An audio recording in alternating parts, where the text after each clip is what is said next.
మీరు అడుగుతారు మేడం, మేము చెప్పాము, భయపడతాము. టీచర్స్ వాళ్ళు మీరు చెప్తాం ప్రాబ్లమ్, మీరు ఓకే అంటారు, చేస్తామంటారు, కానీ లోపలికి అయినాక మమ్మల్ని టీచర్స్ వాళ్ళు ఎంత టార్చర్ పెడతారు మీకు తెలియదు. అది 2 డబ్బాలు తీసుకుంటారు మేడం. ఒక నిమిషం చెప్పాలా, మీకు బడ్జెటే రాలేదు ఏం చెప్పాం అమ్మా, ఒంట్లో బడ్జెట్ లేకపోతే మీకు కింద ఎవడు పెట్టాలా?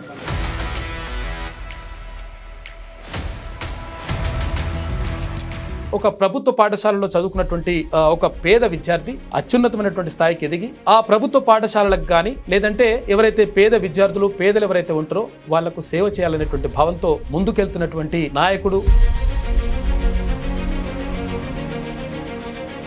కందకట్ల సిద్ధురెడ్డి గారు. ఫార్మాకోన్ కేజీబీవీ పాఠశాల అమ్మాయిలు స్ట్రైక్ చేసినప్పుడు మీరు స్పందించినటువంటి నిజంగా హృదయాన్ని తాకింది. నేను ఏమనుకున్నానంటే పిల్లలు బుక్స్ తో ఫైట్ చేయాలి కానీ సమస్యలతో కాదు. ఇక్కడ అన్ని సమస్యలు ఉన్నాయని చెప్పేసి 500 మంది అమ్మాయిలు వచ్చి స్ట్రైక్ చేసేంత వరకు మాకు కూడా తెలియదు. అక్కడికి వెళ్ళడం జరిగింది. అక్కడికి వెళ్ళినప్పుడు అక్కడ ఎలా అనిపిస్తుంది ఒకవేళ వాళ్ళ పిల్లల నుంచి వచ్చిన స్పందన?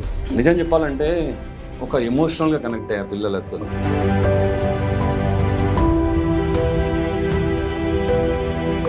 స్కూల్ చదివించడానికి మా తల్లిదండ్రులు పడ్డ కష్టం చూస్తూ పెరిగాను నేను. నా తల్లి కూరగాయలు అమ్ముతూ నన్ను పెంచింది. మీరు సమాజ సేవ చేస్తున్నారు, తర్వాత సేవా కార్యక్రమాల్లో బాగా పాల్గొంటున్నారు, దానికి ప్రేరణ ఎవరు? ఒక ఇన్సిడెంట్ జరిగింది. తల్లి అక్కడే ఉంది, మేమిద్దరం కళ్ళల్లో చూసి.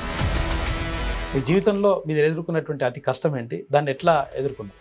సొసైటీలో చాలా మంది ఏమనుకుంటున్నారంటే ఓకే చేస్తున్నాడు, బాగా డబ్బు ఉందేమో. కానీ నా స్టోరీ ఏంటంటే ఒకప్పుడు నాకు అప్పులు ఉండే. ఒక క్షణం నేను మా మిస్సెస్ ఎలా అంటే ఎట్లాంటి ఫ్రస్ట్రేషన్కి వెళ్ళిపోయినామంటే 99% సూసైడ్ చేసుకుందామని.